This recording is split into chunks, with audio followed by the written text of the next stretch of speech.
Are you suicidal? No. Okay. If well, it- yeah, the reason if- I have to say that, you're taking on. Smollett? Yeah. Well, you're yeah, taking yeah. on some powerful people, and I Yeah. think we need to wade into the case of what brought you here this morning. If somebody were to find me dead, it was not a suicide. Okay, I would just like to say that on the record, so everybody knows I'm not considering suicide. Believe the lie, so everything that I know says I gotta go, tired of going solo. But I'm never gonna go there again. This is what it is, this is who I am, this is where I finally take my stand. I didn't wanna fall, but I don't have to grow. I'm not the one with two star hands, giving him the best of everything that's left of the life inside this man. I've been born again. Oh, yes. Good day, everyone. Eddie Huff with you, along with my friend David Van. Yeah. And we have a special guest Good morning. today. Yeah. Dave, introduce our guest since he is your invitee. We've got one of those guys that truly lives out the creed of protecting civil rights, Attorney Kevin Adams. Welcome to the show. And Oh, you know what? I'm sorry. Guess what I did? you didn't hit record. No, let's But do it. I'm That's sorry, we okay. gotta- It's on the camera. Okay. Well, in that case, then, Hit record. here we go. Let me try. As you can see, Kevin. We are used not to- bots, we, folks. Yeah, we are used to real. have a young kid that used to do this for us, the technical stuff, and we fired him. No, actually, we let him go. Yeah. He decided he had other things to do, like his girlfriend on weekends, and often we miss him. But Kevin Adams, welcome to Fresh Black Coffee. That's what we call our program on Saturday mornings. Hey, we got to speak a little bit beforehand, and I was really impressed. Why don't you give us just a little short background on yourself? You're a veteran.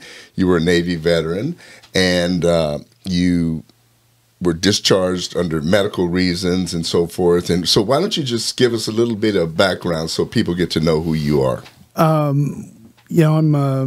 I'm Christian. I'm married. I've been married for long time, almost 20 years. We have three daughters, 19, 17, and 6. We live in Rogers County, actually Verdigris. But I've lived in and around Tulsa my whole life, except for the time that I was in the military.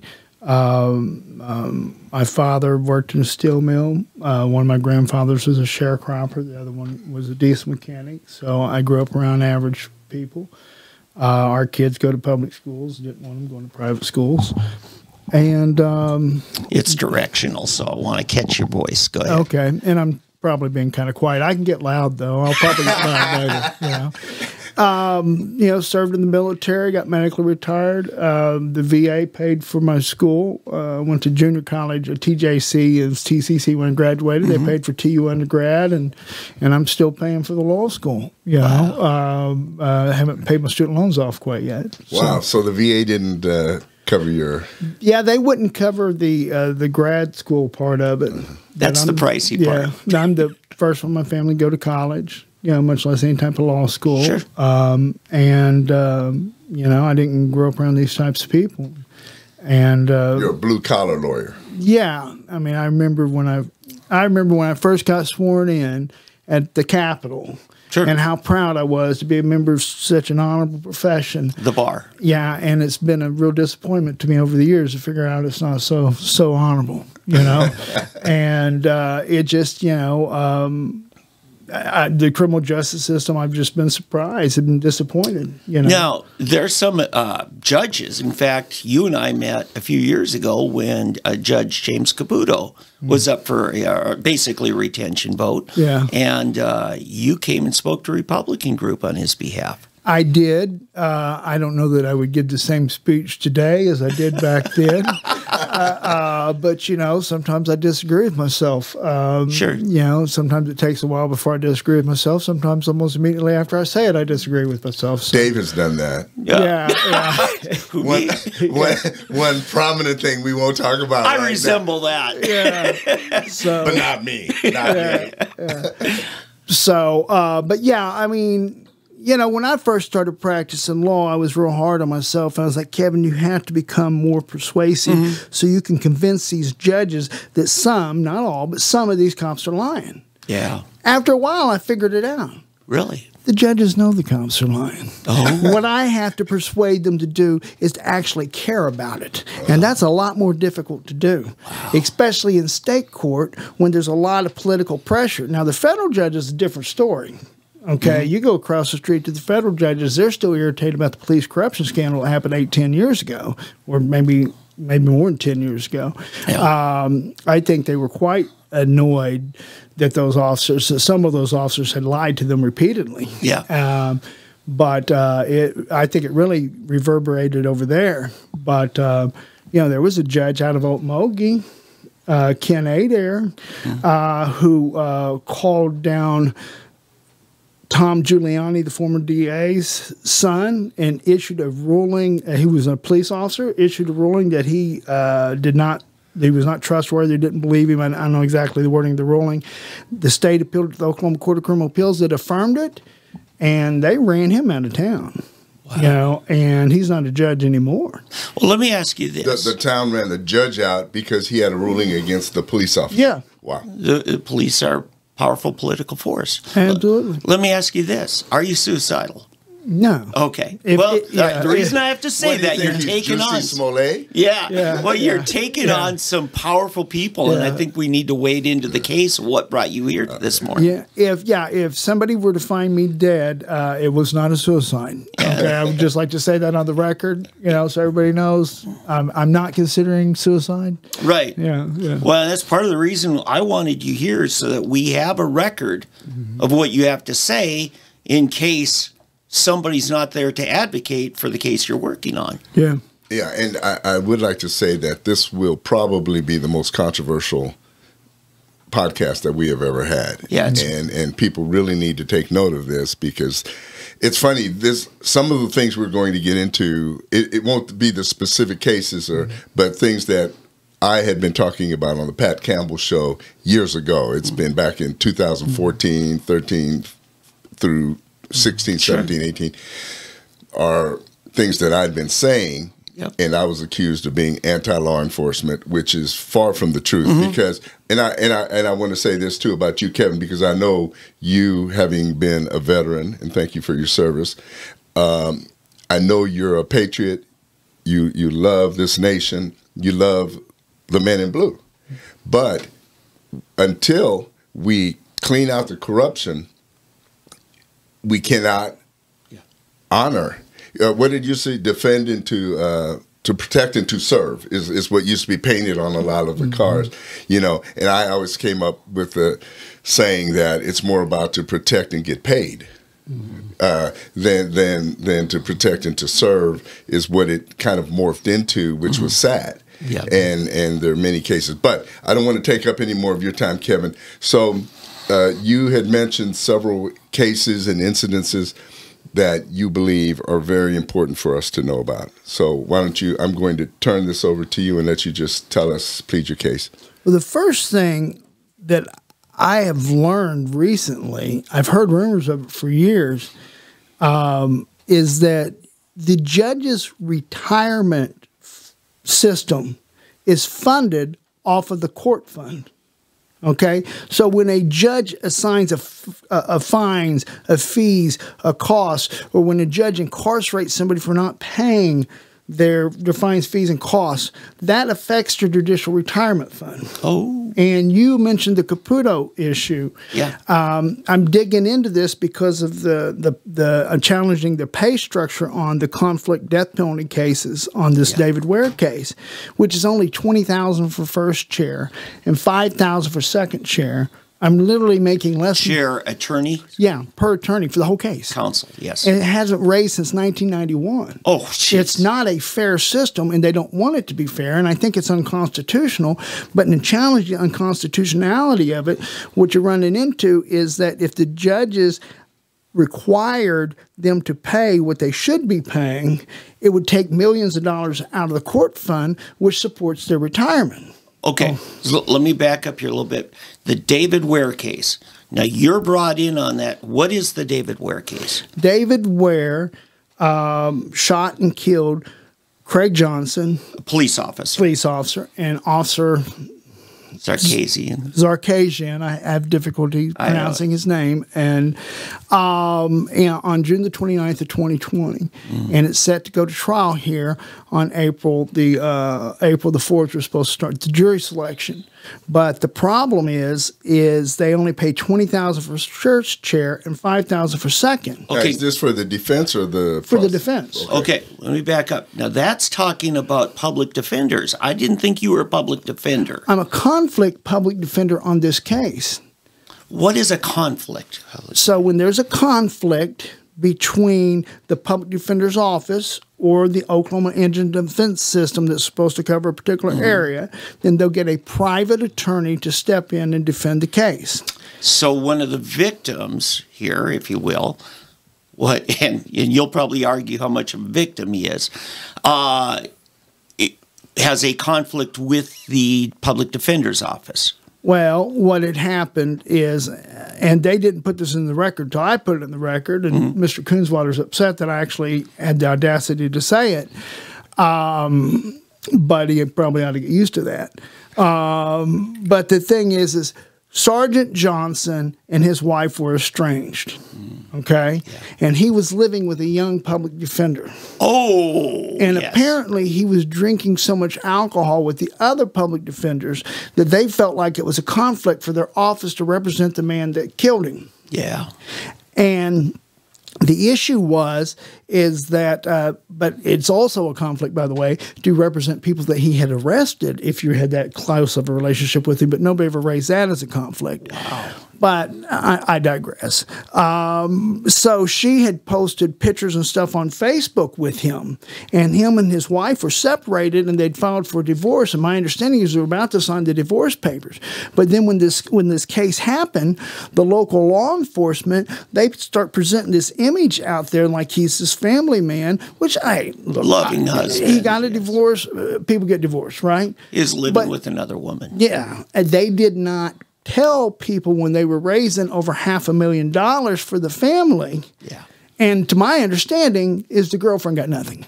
Okay. Wow. That, I mean. She's the one suffering the loss. Well, yeah. And the kids. Yeah, and the kids too, but.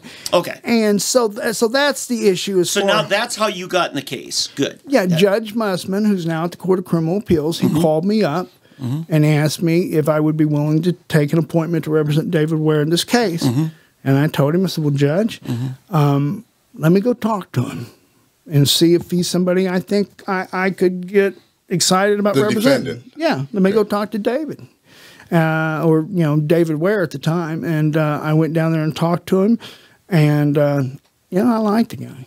I like the guy, and everything he's told me has been the truth. And what was going on at the time is that the chief of police, while standing next to Mr. Coonswater and the mayor of this city, got up there and started lying. At the funeral, right? No, not at the funeral. At the press conference the first day.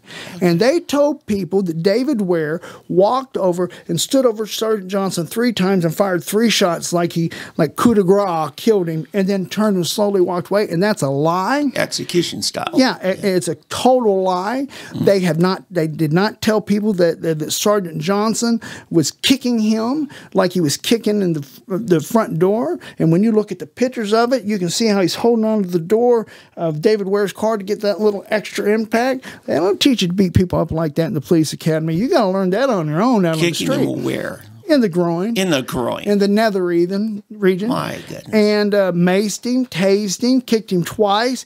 David Ware's pleading with him, please stop, please stop. Why are you guys doing this to me? Somebody help, somebody help. And he's trying to get his friend to record it. And it wasn't the first time David Ware had been beat up by the police. And we got booking photos to show it. And at one time, David Ware went to get out of the vehicle. And Sergeant Johnson and Sarkisian are yelling, get on the effing ground. He wasn't saying effing, but get on the effing ground. And this was like a month after George Floyd. Yeah.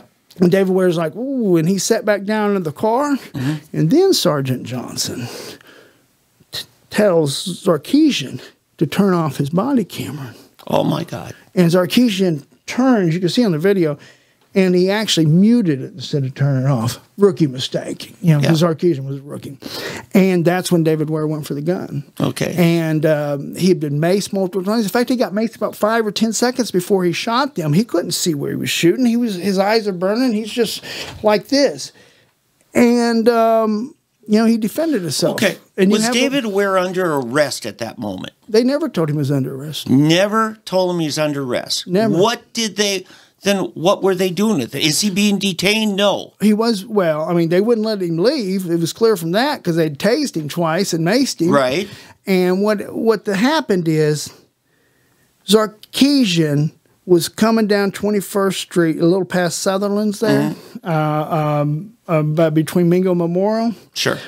And David Ware pulls out, and he goes to the opposite lane. Mm-hmm. And the traffic light is like a block away, or block and a half away. Sarkeesian gets mad and he lights him up. And he's listening to like this headbanger, a puppet master or something music. And you gotta listen to the lyrics of it. Who's playing the music? Sarkeesian. Okay. In his cop The rookie car. cop is listening to Hardbanger rap. And he's got listed on his Facebook page, by the way, his occupation as waste management.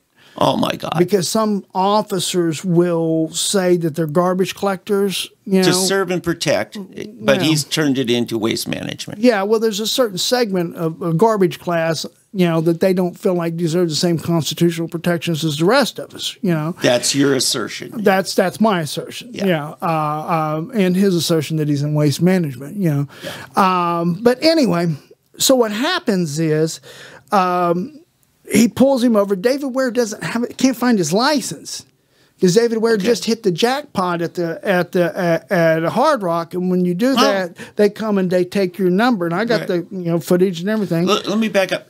Had David Ware gone through that traffic light? No, Sergeant Johnson was lied to by Officer Sarkeesian. He tells him, and this is all on video, that he ran the light. But I've got the video, and he had not run the light. And in fact, the latest motion that I filed laying out our theory of defense, I explain all this. So I put screenshots in there and everything, so that our judge can understand what the defense is, and so there's no confusion during the trial. Want the trial to run smoothly. Okay, so the motivation for the stop was a lie. It was a lie. Yeah, the justification was a lie. Okay. David Ware didn't have his license, which is interesting. They eventually recovered it from the Hard Rock, but amazingly, 2 officers and 2 reports both claimed that they arrived at the scene, looked at the wallet, and saw David Ware's license in there. Isn't that funny that 2 Tulsa police officers, 2 separate Tulsa police officers, one claims he found it on the outside of the car in the wallet, one claims he found it on the inside of the car in the wallet. Both of them said they saw the license. I got the reports. I cited it in my motion and my latest filing, but actually they recovered that at the Hard Rock Cafe. Hard Rock Casino. Okay, just total lies. More lies, yeah. Sarkeesian lied about him not having insurance. Okay, and he did have insurance. In fact, they recovered the insurance verification in the car, but you can also run the insurance verification off the VIN number. Sure you can. And I've got a screenshot where he ran it. Plus, he handed him a receipt that he had from the insurance agency. And I just sent my investigator over there with a subpoena, and they gave us a copy of the valid, the proof. And I stopped them with the screenshot and attached it to my last motion where it said, like 9751 times 3 months. Well, he got the insurance when he got the car, and it had been 2 months before. So you would have known that he had paid, and it'd still be 6 there. months or so, yeah. Let me just ask. Typically, when a cop stops you, not that I would know any of this, but they ask for your license, registration, insurance. Then they go back to their squad car and they run the numbers, right? Yes. So then when they come back to you, which I assume this kind of thing happened with David Ware, they probably already knew his car was insurance was in effect if they were able to run the VIN number. I believe that Sarkeesian knew, and the state has not turned over to me yet the information of what was on Zarkeesian's computer. It's been almost 2 years. Well, apparently, if they found this information in the car, they never asked for it. I mean, that's the only thing I. No, whether or not Zarkeesian ran the number. Yeah. The insurance number or the tag number? Well, there wasn't a tag because it was a paper tag. Okay. He'd bought the car, okay?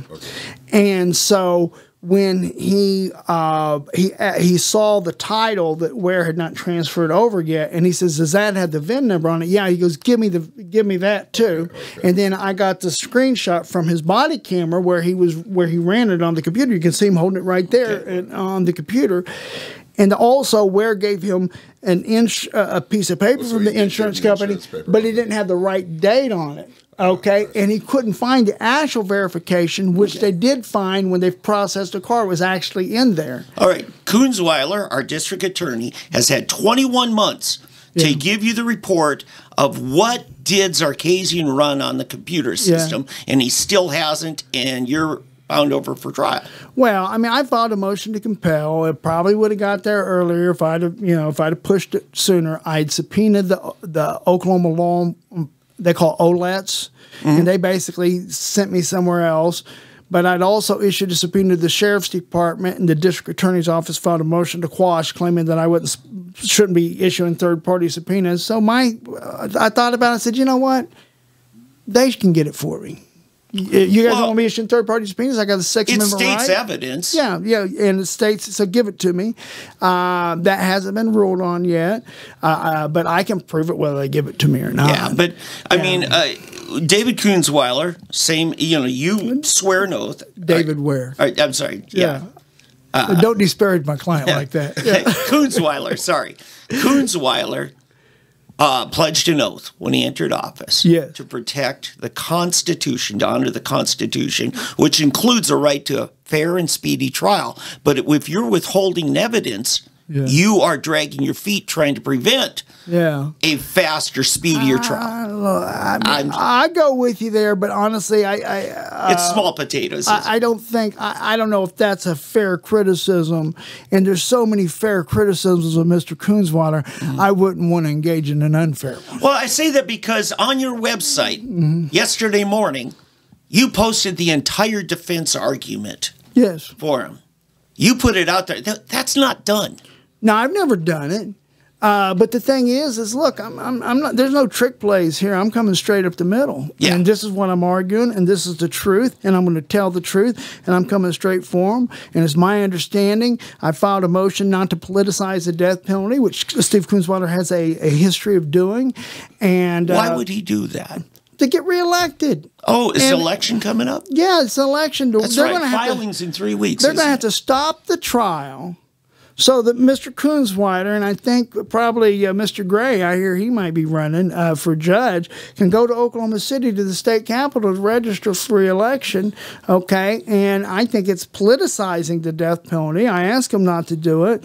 They're going to do it anyway. I don't know that we need to be trying a case during that time period, but they're denying it. But it's my understanding that Mr. Kunzweiler's been out with some of the grassroots people, and he's been talking about this case and been talking about me, and I appreciate the opportunity to be able to respond. So what are you pleading in this case for your client? Self-defense. Okay. Justifiable homicide. Then let's go. They wanted to take his car, impound it. Yes. Did they have a legal right to demand it? I don't believe that they have a legal right at all. Based on what? Because he hadn't done anything wrong. Okay. I mean, he had insurance. He had a license. His tag was 60 days in the middle of the COVID. Okay, but you can't tow after they don't. Tulsa Police does not tow after 60 days. It's got to be 90 days past due before they tow. I understand the statute says 90 days before they can impound a vehicle. Yeah. I talked to a police officer who said, no, if it's a paper tag, we can do it after 30 days, which that surprised me. But I can't find a statute to back that up. Yeah. That might be just an operational ruling within the cops. Well, they rarely do it anyway. What they normally do is give you a ticket and add a fine for the late days. Yeah. Is all that normally happens. I've never seen them impound. But Governor Stitt, now we were in the middle of COVID, the first wave, when it was the most deadly. Yeah. And what did Stitt do that impacts your case? Well, and I want to be clear about this. That there was an emergency order issued, executive order issued, that my interpretation of it says that they didn't have to get the license and registration requirements from the Oklahoma Tax Commission. Okay, now I've heard somebody else say no, they would have a different interpretation of that, and there hasn't been a legal response to it. But as an attorney, if it's an argument that could be made for my client, I'm going to put that argument in there. I'm going to make it, okay? Especially when the government is trying to kill my client. Yeah, an attorney friend of mine, Terry Simonson, said, the Constitution and the statutes say whatever a court determines, they say. Yeah. So we have yet to get a court determination on this matter. But you know, the thing is what Eddie was saying is absolutely true. I've been pulled over on multiple occasions and have forgotten that my tag was expired. Yeah. And they always just write me a ticket or even say, hey, man, get your tag. Yeah. Okay. Yeah. But, you know, I'm not a member of the garbage class. Yeah. Okay. And that's part of the problem. The problem is you can't have equal justice under law unless you're willing to treat people equally. Based on no matter what vehicle they're driving, what they're look like, and what kind of music they're listening to. Yeah. Shouldn't matter at all. Well, it shouldn't matter. Now, the music, just to be clear, that was Sarkeesian listening to that. Yeah, Yes. it wasn't. David Ware wasn't listening to that. David Ware was very Yes. happy. You know, very happy. Right. And there are prejudices in our society, and probably always will be. And more often than not, that prejudice is class-based, not necessarily ethnicity-based. I've found that, and I'm not saying that race doesn't play a role. Sometimes. And you know, I'm a white guy. It's kind of hard for me to say. You know. But I will say that a lot of it is class-based, and this is something that bothers me a lot. Yeah. Because I grew up poor. Yeah. I've had cops tell me, honestly, if the hubcaps are missing off the car, that's a flag right there. I apologize. Someone decided to mow their lawn outside of our building In the middle of early our- March. By the way, let me interject. You make a good point because I've just written this book, and this book deals with this, that it's not about race, that it is about class. Yeah. And my wife, in fact, always says I have black privilege. I found that I actually get away with, she always says I get away with stuff because I'm black, where a white person may not get away with the same thing. And you can say In words I today's- can't say. Well, yeah. Talk about things that you can't say. So I definitely affirm what you're saying. It is true. A poor white kid, a poor white person, especially younger, will get away with things. A black person, I mean, will get away with things more quickly than a young white, long-haired or a kid in a raggedy car listening to certain music and things like that. Yeah. I had a friend of mine that went and became an Oklahoma Highway Patrol trooper. I was friends with him at Tulsa Junior College. That's where I met him years ago, back in the 90s.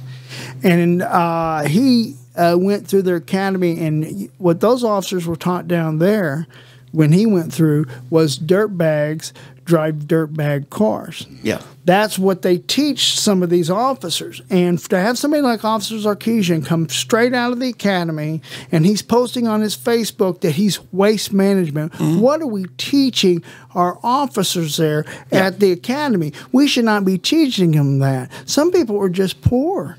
Yeah. You know, some people are just poor. It doesn't mean they're bad people. They're just poor. In fact, I'll go one further. Most poor people are better people than most rich people. Thank you. Rich people have been taking advantage of poor people since right before they were rich and poor people. That's how the rich people got rich to begin with, oftentimes. Let's sum this up because this segment. Yeah, because let me just to sum it up. Essentially, your client did allegedly. I won't go any further, but allegedly did do the shooting. He did shoot the officers. Ain't no doubt he shot them both. Okay, all right. So, but your contention is that to take a tort term, the proximate cause of this was the fact that he was not, I don't know about illegally, but let's put it this, unwarrantedly stopped in the first place. Well, the stop, I believe the stop was unlawful from the beginning, but the stop was unlawful, but the shooting was not. Okay, he was legally justified. He has a right to self-defense because they maced him and they were beating him. Because he has a right. He was in fear for his life of great bodily harm, and he was resisting a violent felony, specifically Title 18 United States Code Section 242. So in a sense, it was stand your ground, but he was standing his ground. It could actually come under stand your ground, right? But it was stand your ground against the police. I mean, the only difference was if I was beating him up, kicking him, and doing bodily harm to him, it would be justified under stand your ground. Yeah. But because it's the police, it comes into a whole other category. Well, there's certain people in our society that act like that they are not, the law doesn't apply to them. Right. Right. He's in possession of a vehicle, and they were trying to basically carjack it, is your assertion. So after the break, I'd like to hear what actually transpired in the violent part of this. Okay. Yeah. We're going to take a break here. This is Eddie Huff, David Van Risingham, and Kevin Adams, and you're watching and listening to Fresh Black Coffee. Yeah. Hey, by the way, while we take this break, I'm going to go ahead and speak about my book. It's called Y'all Have Sinned, and it is available on Amazon, Barnes & Noble. Yeah. And eventually we'll get it up on one of our websites. I hope we do a good review of it, Eddie, you and me, as a project. So look for it. If you'll go to Fresh Black Coffee at gmail.com, freshblackcoffee@gmail.com, give us your address and everything. We'll keep you abreast of everything, okay? Anyway, in the meantime, we'll get back to the show. We're back, as I said. And what do you think of what you heard so far, Eddie? Yeah, this is, I mean, it puts a whole new light on the case. It's funny how when you initially hear something and then you get a new look at it, it totally paints a different picture. And it'll be interesting. There are a few more. We're probably going to wrap this case up, but there are a few more issues that we want to bring up with Kevin here. Yeah. As I said, I think this will be the most controversial podcast that we have done yet, and we hope to do many more. Listen, as I tell people, I'm too old to worry about what people think about me and us, and I think you're probably approaching that age. It's just trying to wean myself off of that care. Yeah, well, yeah, it is. We really just, you get to a point where, like I said, I don't really care what people think so much anymore, and we do want to just make sure we do what's right. And our country is in a mess. Let's put it this way: locally, nationally, and internationally. There are a lot of things that need straightening out, and this is one of the things. Things always start locally. It's your block, your town, your state, your nation, and this is one of the things that Kevin. It's funny because for years on Pat Campbell's show, when I was co-host there, and on my podcast, on my blog, when Dave was helping me there, I've always just felt that something's not right, and I've always spoken out, as you know. Yeah. Oh, when we to, covered the Muskogee wedding shooting that involved the police, that young kid, you were dead on about that. Yeah. That's another one. That was years ago, the Crutcher thing, where I was saying, I felt that was, overcharged and under-prosecuted. I think Betty Shelby, especially then when she gets hired, she gets her full pension and she gets hired in Claremore. Are you kidding me? She's making her time in half. And then people wonder why Black Lives Matter comes around. I mean, that's why. I can explain what the problem is from my point of view, just generally, if you want to hear it. Yeah, and listen, Kevin is a Republican. Kevin's conservative. He's a Christian. He's a believer. He's not a lefty radical or anything, but he wants to do what's right. And I'm getting goosebumps even talking about this. I mean, that's how crazy this is. Go ahead, Kevin. Here's the problem.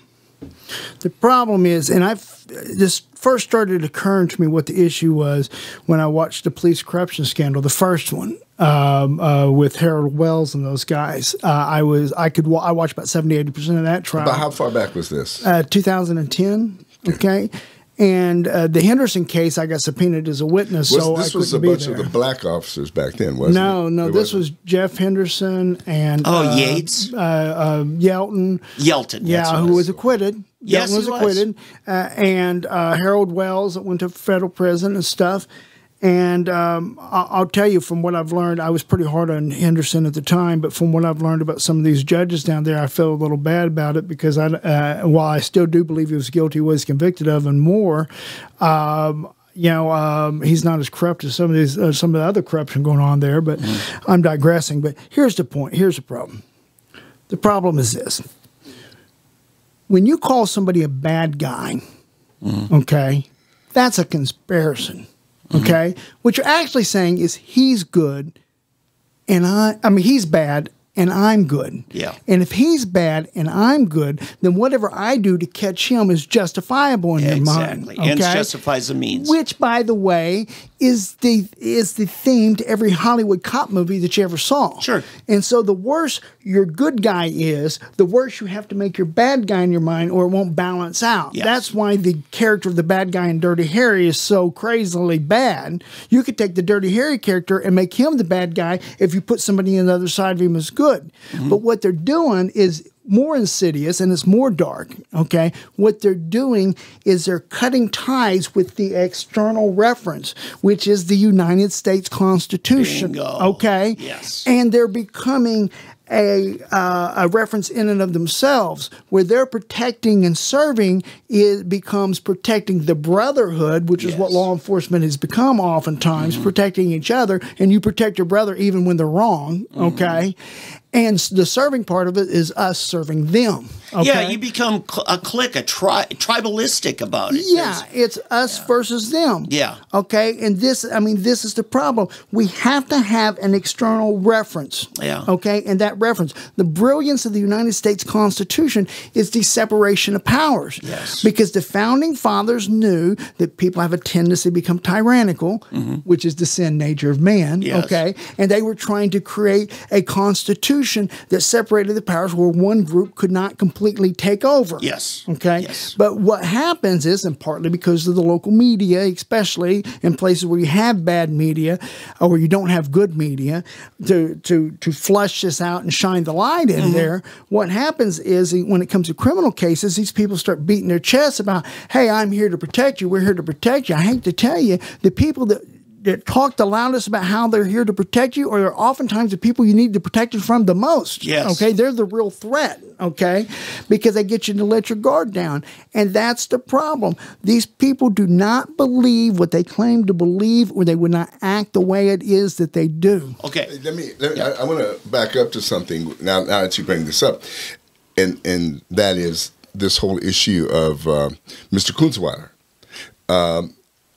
He had talked about and run on all of the capital punishment cases he had run on, all the death penalty cases, and what he did after he got elected.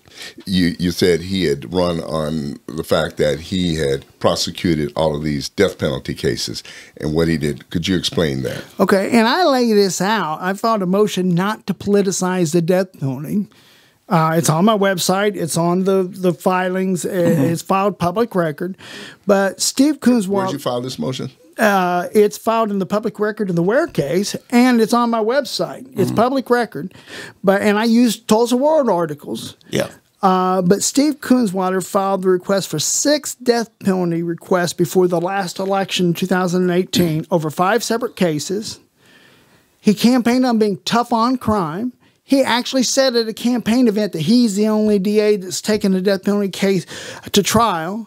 And then, after he got reelected, all of the requests for death penalties went away. Oh my He wasted goodness. hundreds of thousands of dollars of the taxpayers' money, but but I'm being paid less than a barista, okay, to try to save a man's life, okay, and actually losing money when you figure overhead, which people that have actually been out into the private sector understand overhead. People that work for the government their entire life do not. And I tried one of those cases, by the way, a lady by the name of Michaela Riddle, and I never spent any money getting expert witnesses and stuff, because as soon as I got involved in the case and looked at it, I knew that they weren't serious about pursuing the death penalty. And after the election, it went away, so the taxpayers didn't have to pay extra money because they had to pay me $20 grand. But even my co-counsel didn't do hardly anything on it, so she waived her fee, so they didn't have to pay the $5 on that. But I tried it to a jury. The jury didn't even convict her of first-degree murder. Okay. They convicted her second degree, and it wasn't a death penalty case to begin with. Never should have been a death penalty case. Except there was an election coming. Except there's an election coming, and it's despicable. Okay, the death penalty is supposed to be reserved for the worst of the worst, and you should not play politics with the death penalty. And that is what our current district attorney is doing, and he should be ashamed of himself. So to be clear, you're not opposed to the death penalty. You just don't feel it should be used for political purposes. I agree with that. Look, if I personally, when I tried my first death penalty case with Rob Nye, I don't know if you guys remember Rob Nye, defended Timothy McVeigh. Sure. And I told my wife after that, if somebody kills me, and I don't care how bad it is, I would never want the state to seek death on my behalf, because when somebody gets a sentence of life without, once the appeal's over, it's over. But when somebody gets a death sentence, the family sits around and they hate and they wait and they hate and they wait and they hate and they wait. And then when it finally gets carried out, if it finally does, because we have about a 50% reversal rate on death sentences in Oklahoma. But when it finally gets carried out, the family's disappointed. Okay. And I told my wife, I would not want to teach my children to hate and wait like that. Right. But philosophically, you don't disagree. But no, the government, if they want to kill people with the justice system, they can do that. Okay. But you got to be fair about it. Yeah. You got to be you fair. mentioned your website. Give us that website real quick. It's OklahomaCriminalLaw.com. OklahomaCriminalLaw.com. Yeah. Okay. So, we want to get into what happened that left a cop dead and another one fighting for his life. Okay. Well, I mean, and like I said, I'm responding to things that Mr. Kunzweiler has been telling people at these grassroots meetings. Yeah. And what he's told the media and what the media hasn't told people. But I lay it out. The most complete record is, if you look at that theory of defense, I lay it out. And I cite it. I've never done that before. Right. But basically, look, David Ware was getting beaten by Sergeant Johnson, and he was kicked in the groin twice. One time it looked like he was kicking in the door. He was maced. He was tased. He knew that they were lying about, Zarkeesian was lying about him not having insurance. He kept telling him, I do have insurance. I do have insurance. He knew he had insurance because he paid the money for it, right? He knew that he had a license. He kept saying, why don't you guys just write me a ticket? You know, just treat me like everybody else. And this is all on the recording? It's all on the recording. He's begging and pleading, somebody help, please help. Why are you guys doing this to me? At one point, he's cowered down like this, and Johnson's standing over him with his mace. By the way, Johnson had deployed his taser 61 times since 2015. He had arced it, which you arc it to threaten somebody with it, 132 times, I think. In that same time period. Okay, you're looking at almost 200 times. I don't know what the city of Tulsa paid for that taser, but they got their money's worth out of his taser. Let me ask you this, because we found out in Georgia about a year ago when a man was able to take a taser from a cop and then use it against a cop, and then a fellow cop shot and killed the man, justified it because, at least in Georgia, a taser is determined to be a deadly weapon. Yeah. Is that the case in Oklahoma? I don't know, but they tased Ware twice, and he just pulled it out.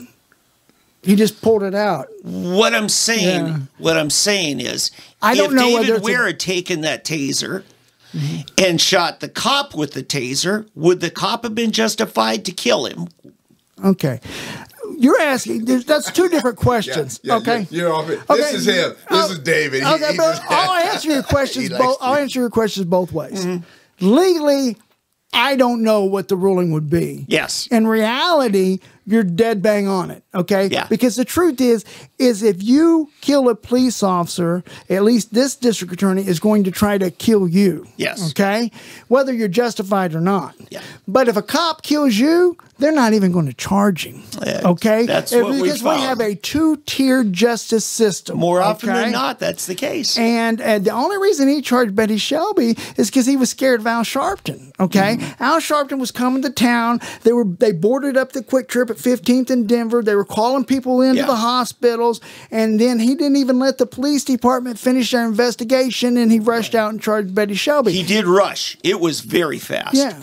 Very fast. As I was telling you earlier, and I said this on the radio way back, that I believe he overcharged and underprosecuted, and it was purely deliberately both ways. Right. He held off the riots and the demonstrations by charging her to the max, and then when it came trial time, he undercharged. Okay. And when I had him on the show with the Pat Campbell show, he basically said, "Did I do that? Really? You think?" You know, I mean, it was like basically he admitted that he did it, and it's just crazy. So I don't disagree with anything you have to say about our DA. It's, you know, I mean, I don't hate the man. I don't have anything personally against him. He's probably a good guy. I just, professionally, I just have some real issues there with that whole department. And sadly, I just don't think the city has the gumption, and I don't know who. Maybe you should be the DA. I don't know. You know. No, I know. You're like me. When people say you should run for office, no, I'm too busy running from office than to be running for office. So, but hey, Kevin, how about you had some more cases, some more issues that you wanted to, that you had mentioned to me earlier. Bring up a couple of more of those. We probably have another 15 minutes. Okay, I want to touch base upon this. Look, in his first election, my family and I went out and put signs out for Steve Kunzweiler. Okay? And I'm with you. I don't have anything against him personally, except that I don't think that he has the courage to do that job. And they ought to pay the DA twice as much as they pay a judge because it's it's a worse job. Okay, somebody's going to be upset no matter what you do. Okay, so I get that, but you got to have courage, the courage of your convictions. Okay, and if you truly believe something, that should put you in harm's way, not protect you from harm's way. And I agree with you. I think he talked a good game on the Betty Shelby case, and then he took a dive. Okay.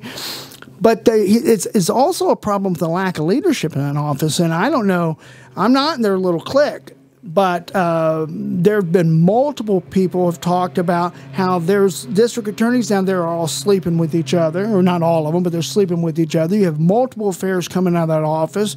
There was one DA down there that was very close to him, that's very close to Kunzweiler, that was having an affair with another DA. And what I've heard from multiple people, it's been the punchline of multiple jokes at that courthouse, is that they got caught having relations in the stairwell by a sheriff, and no charges were ever filed. Okay, if one of my clients got caught having relations in a public place, that would be indecent exposure. You'd lose your license over something like that. In the military, they call it fraternization. Okay, you've had multiple instances where district attorneys down there have had affairs with like victim witness people. That's a hot commodity down there. The victim witness people or the interns.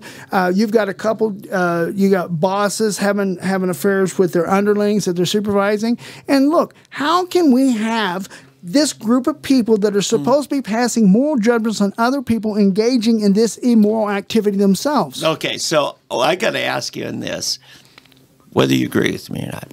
I believe an occupational hazard of the district attorney's office is you deal with many times the worst of our society. And I believe over time it gives you a tainted view of society. And I just think there ought to be term limits on the DA's office. Perhaps. I go the other way. Yeah, look, when I first started practicing, you had these old-time career prosecutors. Yeah. Okay? I'd rather deal with an old career prosecutor than some young kid coming out of law school. Because I remember how I was when I came out of law school, okay? That's humility. And I was like, yeah, let's go get them, you know? And it's easier to deal with an old gray-haired man, you know, that's been there for a while. But wouldn't you agree there is a problem? Because I've seen it in district attorneys over time. I see them become bullies against the poor. Well, here's the thing. Law school doesn't make a-holes. It attracts them, okay? It's a certain type of people that wants a certain type of person that oftentimes goes there. Not all of us, but, you know, I mean, 99% of lawyers make the rest of us look bad. And so the thing is I'd say it this way. If you were a school teacher and you said, I have to go to the office, I'd like somebody to take names while I go to the office, okay?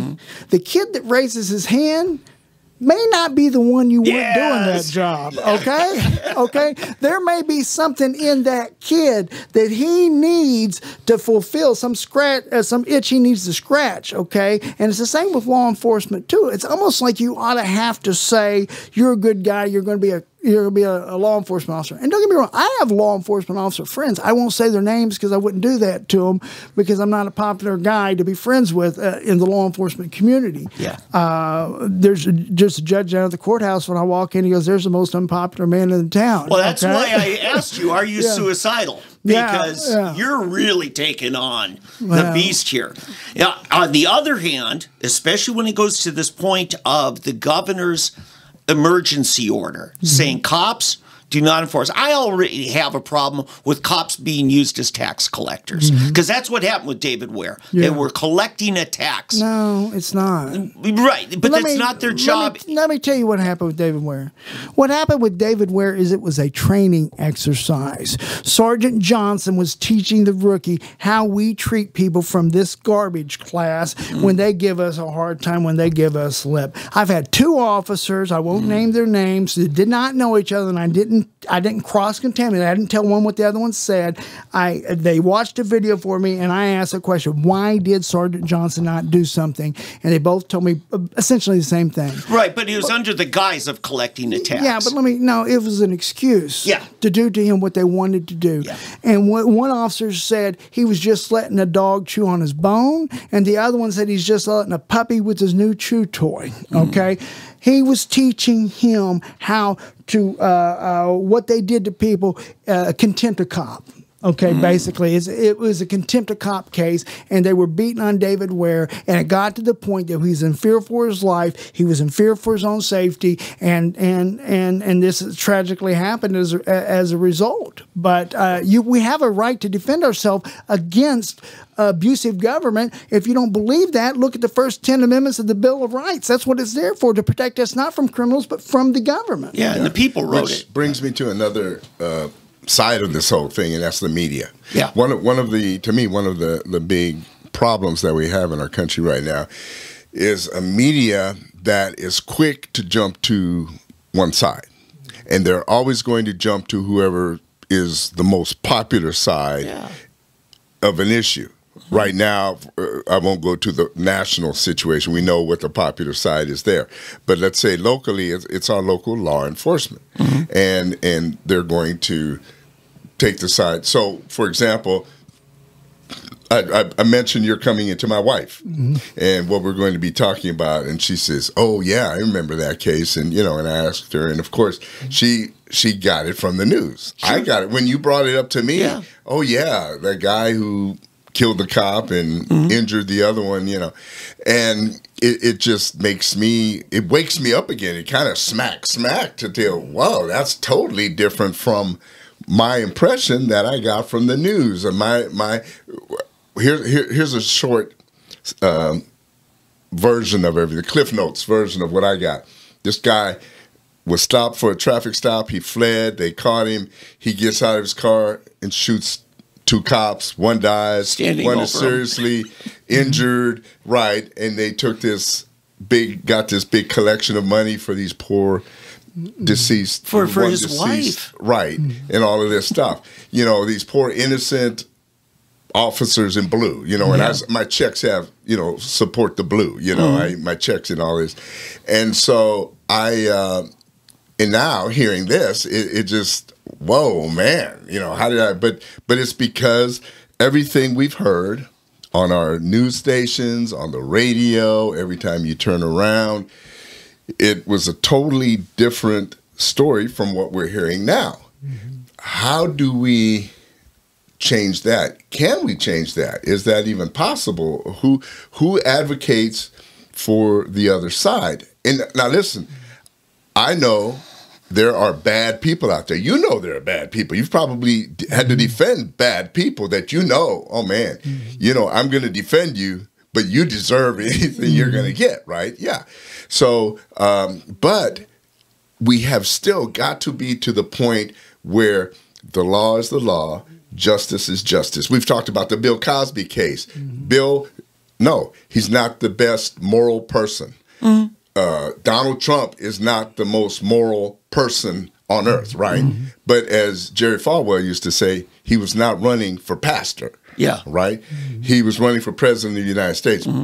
Bill Cosby may have been an immoral person, but criminally, he still deserved the law to be the law. Yeah. And the law was not handled properly in his case. So we have got to, and that's just a couple of examples. Yeah. I mean, you know, the Crutcher thing, you know, we could go on, the way things were handled.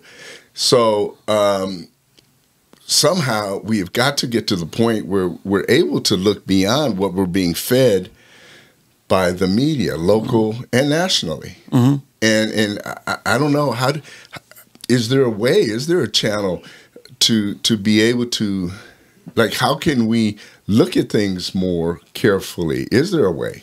Well, the first issue is I think people have a low resolution view of it. And the way that they tell the story is this is going, you know, this defendant's going to benefit from this, you know, the system. That system is there to protect us all. All of us. Okay? Yeah. And we might want to take care of it because we might need it someday because it could be you that they come after one day. It could be your family member that come after one day. That old saying from World War II, you know, first they came for the communists and I said nothing because I wasn't a communist, you know. Right. And by the time they came for me, there was nobody left to say anything. Yeah. So we have to protect our children, not just for us. I mean, we have to protect our system, not just for us, but for our children and for our grandchildren, because this system of presumed innocent and these constitutional rights that's laid down is more important than any one particular case, okay? And our system was set up where I've heard some people say 100 guilty men should go free before an innocent man get convicted, or I've heard people say 10, but regardless, it should be skewed in the other way. But the Constitution is there to protect us from the government. Yes. But what happens is they try to make it sound like the problem. Politicians always want to consolidate power. Just give me the power and I'll fix it, okay? Even if you thought that politician would do the right thing, you still don't want to give them the power because you don't know what the next guy is going to do, and the next guy, and the next guy, and the next guy. And so, you know, I mean, it's just we have the separation of powers. We have to keep it separated that way. See what you think of this. Rush Limbaugh once said it, and he's from a family of attorneys and judges. He said his father once told him, our Constitution would rather see 10 guilty men go free than one innocent man get railroaded. Yes, I mean, I 100% agree. That's what you have. That's the mentality that you have to have. Look, I've had people that I've represented on cases. I've had people I've represented on murder cases that I knew they were guilty, and I knew that I was going to walk them out of the courtroom, and I knew that the government wasn't going to be able to stop me because they weren't strong enough. They didn't have the evidence. Okay, but I've also got clients that will die in prison that I think are innocent. Yeah. I mean, I've driven home sobbing over cases of people that I still get emotional thinking about that I think are innocent and went to prison because of the whole situation, okay? We're very imperfect as people, okay? And ultimately speaking, you'll have to leave pure justice to a higher power because we can't do it. You know, you talk about the politics. Everything we have comes from God. Okay, but let me say this. All the isms, capitalism, socialism, fascism, all the isms, okay, communism, are just men fighting over the cut. I prefer to focus on the fact that it all comes from God and not how we divide it up. It's funny, the late Pastor Evie Hill. He had a saying. He says all those isms ought to be wasms. Yeah. I want to ask you, last thing, I know you got to go, Kevin, is what radio, TV, newspaper in Oklahoma, who's let you have an opportunity to present your case like we have here at Fresh Black Coffee? Nobody. We're the first? Well, I mean, I've done some with Channel 8, and I've done some with Tulsa World, but I think the police department and the district attorney's office are suppressing the truth about this case, as I know they frequently do. And there's been like a media blackout about anything that goes against their narrative. Which narrative? How many times have you caught them in a falsehood? Well, that narrative that basically this is a killer who in cold blood shot his officer. But how many times have you found inaccuracies in the police narrative? It's constantly changing. I haven't kept track. Yeah. Okay, you lost track. Yeah. Yep. Yeah. The problem with this case will be how many lies do I tell the jury about, because I got more than I can possibly incorporate. Yeah. Wow. Yeah. I'll just have to pick the best ones and go with those. Yeah. Well, Kevin, thank you so much for taking the time to come in today and sharing this with us. And we're going to make sure we get this out as much as we can. And I mean, it'll be all over our social media and our. Yeah. And Eddie, you and I are not suicidal either. I hope that the grassroots, and I've been part of the grassroots in the past. I was precinct chairman, delegate to the convention, and all that. I hope the grassroots cleans up its own house when it comes to the election if Mr. Coonswater draws an opponent. Because we deserve a better district attorney. The people in this community deserve a better district attorney than that. And if they don't do it in the Republican primary with this community, you probably won't do it in the general. Yeah, we've got to, from the top down, or actually it needs to start from the bottom up. Yep. We have got to. Thank you once again, Kevin, very much, okay? I'm Jeff Davis with Just a Thought. From the world hindquarters of dubious information, it's Fake News Friday. In Westminster, California, they passed a resolution against fake news, mainly because a local Vietnamese YouTube channel was doing so much of it. Former President Trump's plane isn't mothballed, as fake news reported. It's undergoing maintenance. A video of a climate protest in Austria was passed off as war footage in Ukraine. Olaplex, a hair conditioner made in the USA, was not banned in Europe. There was an ingredient once linked to infertility, and that had been removed from the product. Mega churches are supporting Ukraine relief, despite social media charges to the contrary. The dinosaurs we see in the Jurassic Park movies mostly came much later, but Cretaceous Park just didn't have the same ring to it. Can news be trusted when the government pays them to do positive stories about vaccines? Stories out of the Ukraine proving to be fake, like the Ghost of Kiev pilot. Video they showed of his plane came from a video game. Just a thought. I'm Jeff Davis. Okay, we're back. Hey, man. Woo. Yeah, that woke me up this morning. I would have to say that was it has to be the most controversial and best segment we've done. Welcome to election season. Yeah, but even if this weren't election time, that was it was that in was its own right. worth having. Yeah, we need to have more of those, because we've got to just essentially show what's really going on. And in my point, that last question, when I said, Kevin, what other media has given you this opportunity, long form, to lay out your case? Well, in Tulsa, they're not going to do that because, the police. Now, and I don't want people to get us wrong. We support the police. Absolutely. As I mentioned, my checks are back the blue. I mean, I've got the police flag. The flag. I support the role as essential to a peaceful society. Right. No, I support law enforcement. I support the military. My son is in the Coast Guard, which essentially is law enforcement. Yes, it is. And and I know many good cops, great cops. Absolutely. In fact, I always, I think I told the story where I got stopped by the police in Owasso, legitimately for speeding, and I had been out to dinner, and I had a drink. You remember that story? Yeah, I know. We had fun. And he did everything Yeah. by the book. Yeah. I had a firearm in my car. Yes, you didn't even acknowledge. And you were going 5 over, right? Yeah, 5 over. And the guy, he said, "When were you going to tell me about this?" Yeah. So, but I mean, he was firm, but he treated me with respect, dignity, and in the end, he said, "All right, sir, have a good evening." Yeah. And so, sure, officer, and I commended him because he did his job. He did it professionally. He didn't have me on the ground. He didn't beat me. He didn't yell at me. He didn't cuss at me. He didn't treat me with lack of respect. He didn't treat me as special. Yeah. He treated me like you're supposed to as a police officer. Right? If you are endangering public safety, he has a responsibility to maintain public safety. Right. But if he doesn't feel that you're in any way, I mean, he didn't consider, I think he did a field sobriety too, didn't he? Did he check? Well, yeah, he had me walk this. Yeah, that's field sobriety Right. test. So he said, okay, he's not a danger by being inebriated. Right. And I was speeding. And actually, the reason I was speeding, I don't know if I told this part, there was this car doing 15 miles an hour or 20 or something, and I got upset, and as I'm wont to do at times when someone's going too slow, and I hit the gas and zoomed around them. Sure. I'll show them, one of those deals. So I let my...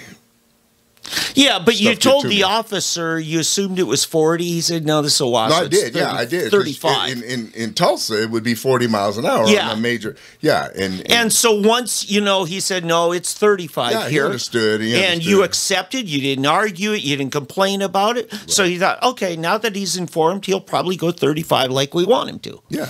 And because you're having to defer to their judgment of what's safe in their community. And also, I remember, and I brought this up, there was the case of the lady. There was a lady, and I don't know why the police stopped her. But if you remember, she actually hit the gas and drove one of the officers against a wall. Do you remember this? Yes. She squeezed. I mean, could have killed him or paralyzed him. I mean, can you imagine being impaled against the wall? And the guy never shot her. Yeah. Never did. And there were 2 of them, though, one jumped out of the way, and he managed to open the door and pull the lady out and stop the car. I have to admit, I probably would have blown her away. It would have been reasonably justified. Yes. Yeah. But they didn't. No, they didn't. So it shows that there are officers that do the right thing. And I think Kevin would have, and I'm sure would agree, and he even did, that he knows there are officers that do their job and do it rightly. And yet, at the same time, until we get to the point where we really truly honor the guys who do right and don't, and deal with those who don't. And it's the same with DAs, prosecutors, judges. The difficulty in our nation today, though, here's the difficulty, people, in America right now, is being able to discern who the good ones are and who they aren't, and dealing with them. Yeah. Yeah. And we have so many people running for office that once they get in, they turn on you. Yeah. And it's just, I don't know. And Eddie, to your point, I'm going to, toot my own horn on this, I know, is I don't just, gripe and moan about police. I actually help train them. On mental health, I'm one of the people that gets called in, and not just for the field deputies who get all the training money, but the detention officers down at the county jail. They don't get hardly any training. I mean, Vic Regalado, our county sheriff, tries as best he can. I think, speaking of good people, I think Vic is one. Yeah, I think he's a solid guy. But I go around the state and I'll run into sheriffs, at different political events and stuff, because it is a elective office. And once they find out who I am, what I do, man, they'll pull me aside. I was down in McAllister last spring, and the sheriff there was serving as sergeant at arms at the county Republican convention. And I introduced myself, and he pulls me over, and we sat for like a half hour. And he was talking about some of the worst cases he's got in the jail of mentally deranged people. And one of them I knew, and I knew the family. And I had to start explaining to him, okay, here's why he's doing it. He says, oh, so he's not just being obstinate. I said, no, he's a desperate man. He's in delirious confusion, and he's just looking for some relief mentally. And well, now, okay. Yeah. They don't, so helping them understand. And here's the other thing, helping them learn how to communicate with people who are mentally ill. Because communication is a key. That's a tough one. And when we got rid of insane asylums, that became a major problem. It is. You remember the case of the young kid, Williams, that died? Elliot, sure. In jail, yeah. That's why I'm down at the jail. It's because of Elliot Williams' death. Okay. His father used to be a client of mine. Yeah. And his father called me many times asking me for help if I knew some people in county office, city office, state office that could give him help, because I mean we're talking years before Elliot ended up dying in jail, and because they didn't know what to do with him, and they at that time they couldn't do anything with him. Unless he was a criminal problem, and then he became a criminal problem. He would be in the middle of the streets accosting cars and things like this, and they finally put him in jail, and then of course the jail people abused him and allowed him to die.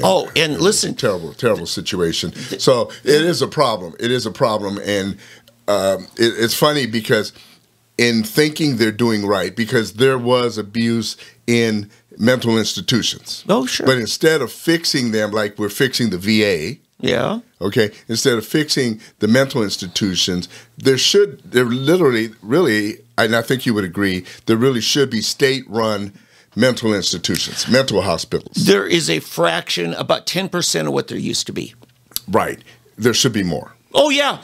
Because, listen, there's a lot of people that have tried every medicine. They've become wards of the state, and the state has turned them into guinea pigs and has destroyed their brains even further in their desperation to find some magic pill that fixes their mental illness. And it doesn't. There are some people just waiting for a miracle. That was the case that down there in McAllister when the county sheriff pulled me aside. I said, no, Jeff is one of those boys still waiting for his miracle. Yeah, the problem is though the people who, before they get there to that point, people don't have the funds to go to Laureate or some of these other the private, the expensive ones that you see, Betty Ford Clinic or this clinic, that clinic. You've got drug issues that eventually rot the brain, that people get to that point, and other issues that cause them to end up that might be helped by private mental institutions, and then they become criminally insane, and then of course they end up in jails, and those people don't know what they're doing. So but anyway, we need to move on. But this was a good segment. Hey, I wanted to bring up a couple of issues here. One was Vladimir, our friend Vladimir. Did you see where he did? He had a Make Russia Great Again rally. Oh yeah, real glitzy. Yeah, it was a celebrities in the stadium. Yeah, it was not. It was literally a Make Russia Great Again rally. He really, Trump didn't make an impression on America. Okay, he did in conservative circles in America, certain people, but around the world leaders literally still hate the man. France, Germany, the people who should really be taking notes from him, they hated him because he replaced them. Do you remember who used to be the leader of the free world during Obama's reign? It was Angela Merkel. Yeah, Angela Merkel, who's ridiculous. She's who really has us in problems right now. Yes, she does. Because Germany just went, you know, but they called her the new leader of the free world, Angela Merkel. It wasn't Obama. Obama had to bow to Angela, okay? So Angela was the leader of free world, and Putin and them, they just laughed at that. And so Angela hated Trump. In fact, I love that photo. Do you remember? Have you seen that photo? Oh, Trump sitting there and Angela leaning over her desk. And she's leaning down. And Macron and all these. She's fit to be tied, she said. Yeah. I want to get that blown up and hang it on my wall. Just to Yeah. Okay. I'll find that. Yeah, it's a great photo. But anyway, and the new guy, I don't know. You don't hardly hear anything from him. No. So, and we know Biden's not the. Oh, God. And people used to say, "Oh, Angela Merkel, and the reason they love Obama, I call him Obama. The reason they loved Obama and bite me, Joe. The reason they love these guys is because they could feel good about themselves again. Mm-hmm. America wasn't the great America anymore. Yeah. It made them feel good about themselves. They hated America under Bush, under Reagan. Sure. Because it showed America's greatness. Yes. Our leaders showed their greatness, and these people did not. So the Europeans, so-called NATO, were able to feel good about themselves. When Trump was in, they didn't feel so good about themselves anymore because he showed them for what they were. They were derelict in their duties. They weren't paying their NATO fees. They weren't doing anything. They just let America do whatever they want. And Trump started taking things from them. Sure. He said, oh, okay, you want to do that? So we're not going to pay our NATO fees.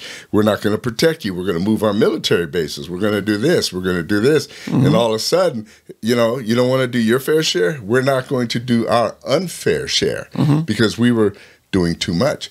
So now with Biden back in, they want to start feeling good about themselves, but Russia's not allowing them. Putin came in and said, oh, yeah, you want to play it that way? We will. But here's the crazy thing. Do you know who now is the new leader of the free world? The supposedly free world? It's Zelensky. Yeah, they call him, basically, he's the new leader. I mean, these people are nuts. These people are nuts. Did you see his speech the other day? No. What? Yeah, Thursday, he spoke to the joint. Oh, yeah, by video. The theater. In the theater. Oh, was it Wednesday or Thursday? I think it was Thursday. Was it Thursday? Okay, either Wednesday or Thursday this week. So he spoke to the joint Congress, House and Senate. I can't believe these people fawning over it. And then even everybody on Fox and Newsmax even.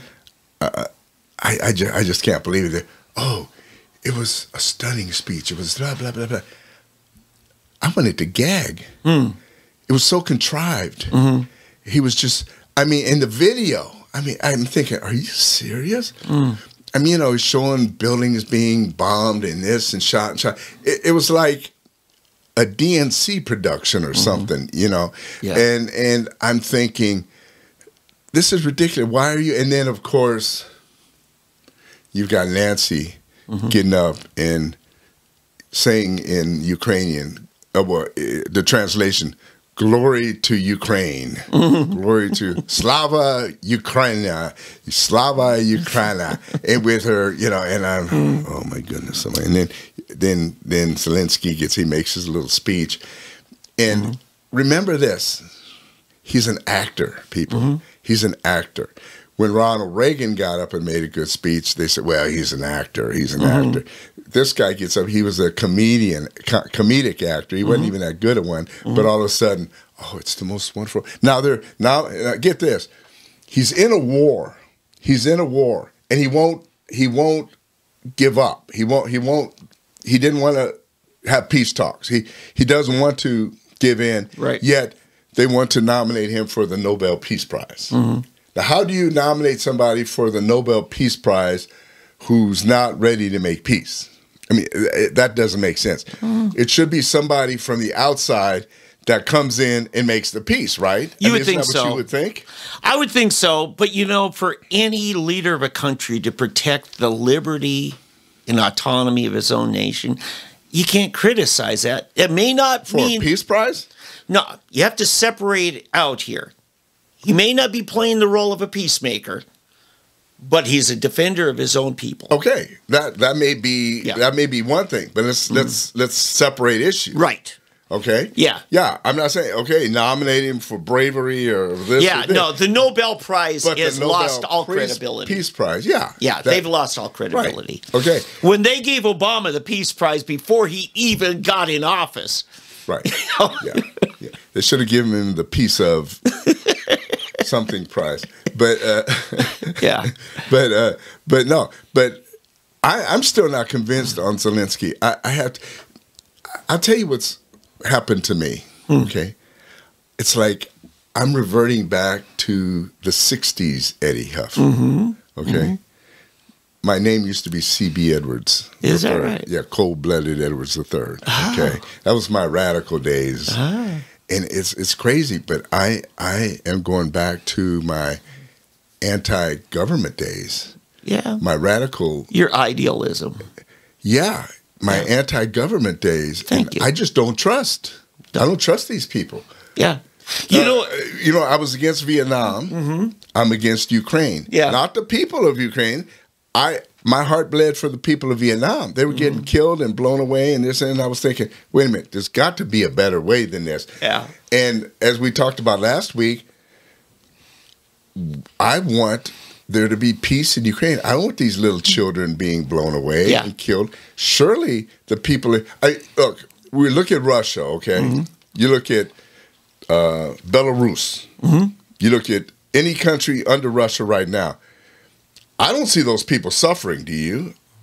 I mean, do you think they're suffering? I don't think so. You don't? No, I don't think they're suffering at all. No. Or So if it's Ukraine, not because of oppression from, Right. So to me, to become a part of Russia is not exactly the worst thing that could happen to the people. If you do it freely, or it can be negotiated that we still live somewhat autonomously, right? Look, if California can be part of the United States, but not be a part of the United States, as it apparently is right now anyway, that's not so bad, right? Because California is definitely out there, right? They have their own set of rules anyway. They have their own gas prices. That's kind of how I would see it. That's kind of how I see things. Yeah. So to me, the worst thing in the world is not for Ukraine to not be. It'll still be the Ukraine. I mean, that's what it was. You remember, it used to be the Ukrainian. What's her name? The skater. They have her on there all the time. Oksana Bayul. Oksana Bayul. Yeah.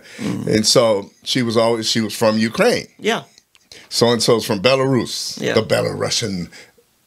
Belladonna or whatever, all these, they were always from wherever they were from. It was like a state of such and such, okay? So they had their own identity. So to me, to live to fight another day is better than to be dead and not fight at all and end up in the same place. I want to say something on that, Eddie. When my middle son spent a summer in Russia, he was with YWAM, which you were a part of. Right. And so I'm trying to find out more about where this place is. And he's just like maybe a 2-hour drive from Chechnya. So I know he's going to be in a little bit of a scary place. But you know what's the coolest thing? Is pull up Google Street View anywhere in the world. Because it'll dispel a lot of the myths that you had about how people live. And I was pulling up the city of Nalchik, where my son was going to be. I'm like, man, that looks like middle America. And you look at the cars, Eddie, and a lot of the cars in these places are nicer than the cars in Tulsa, and you look at the standard of living. Now, I know back when Nixon first went to Beijing, big deal. And they made China look really nice for him, but you get outside of where all the, photo shots are, and you find out people living in huts. Well, it isn't that way in China anymore. But so this is the kind of thing. You really want to know what things are like in the world. Ukraine is doing fine. Do you know they're one of the most prosperous agricultural nations in the world? Oh, I know. Like, I was thinking about, we talk about the refugees, right?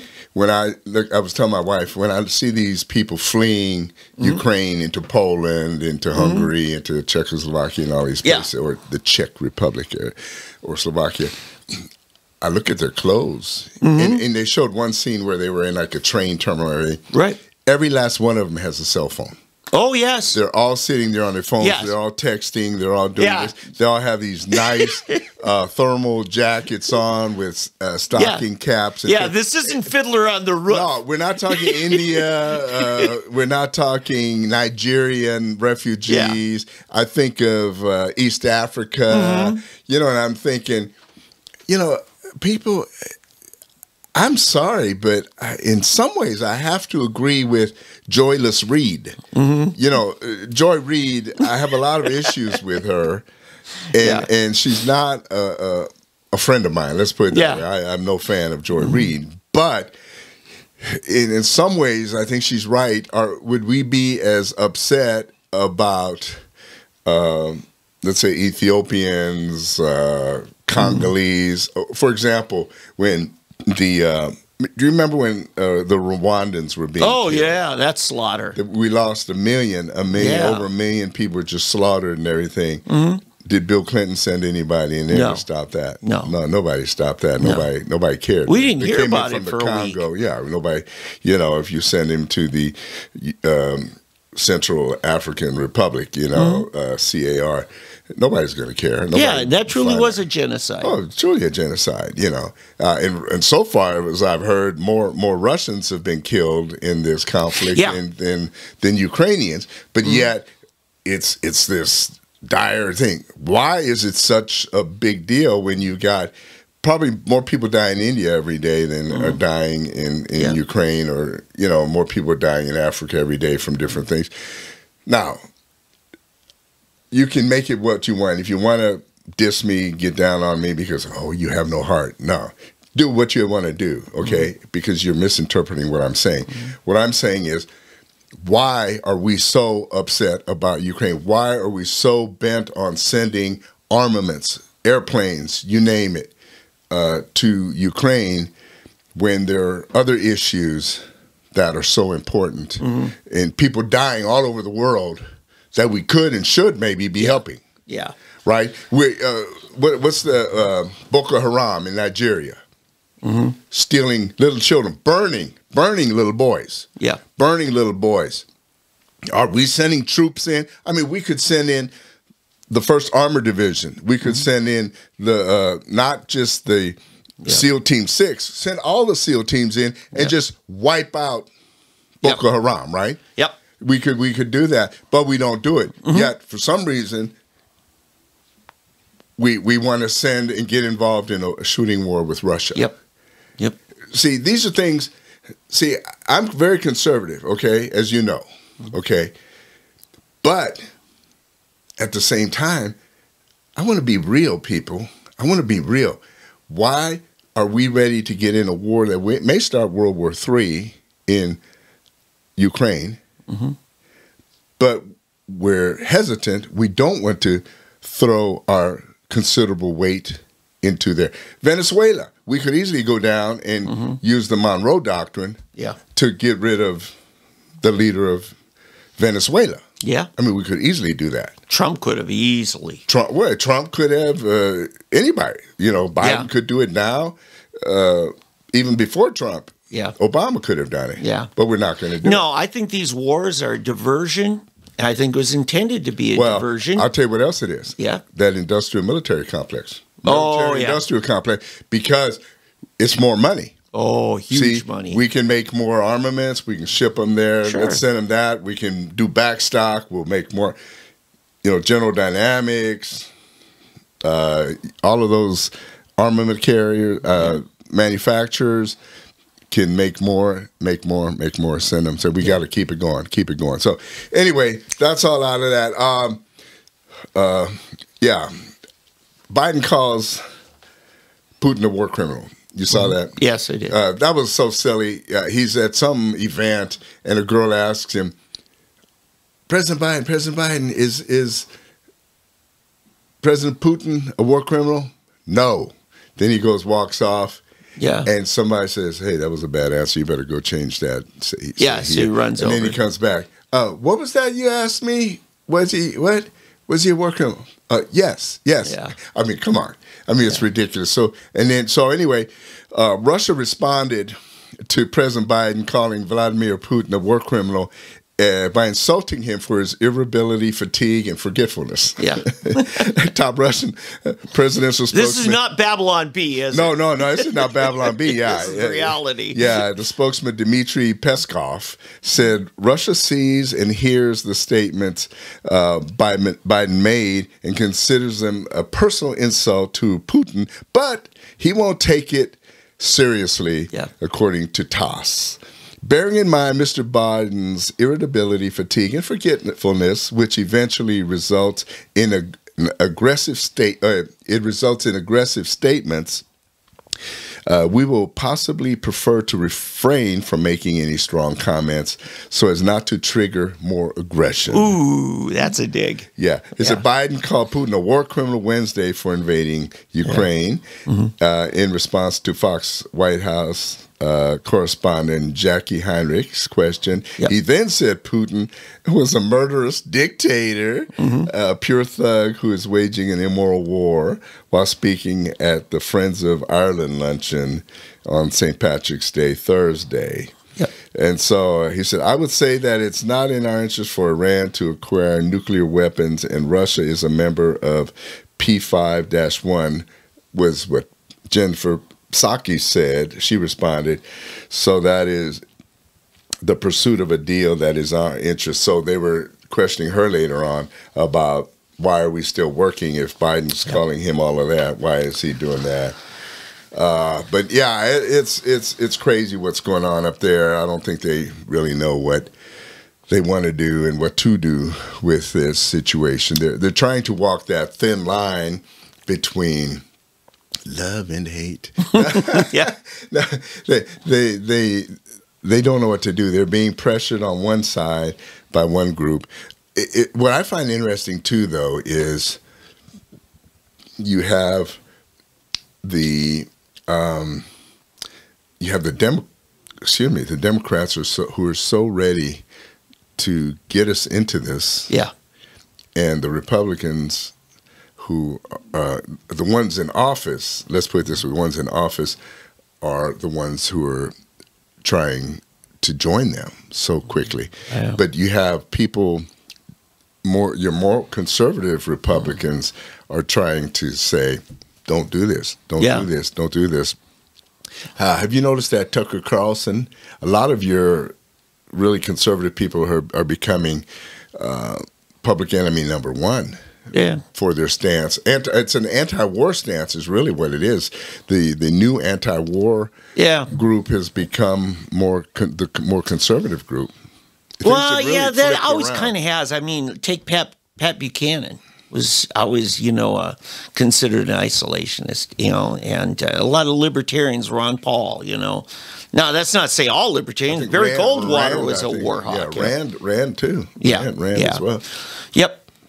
No, if you believe in liberty, if you believe in self-determination, quit trying to impose our values on the rest of the world.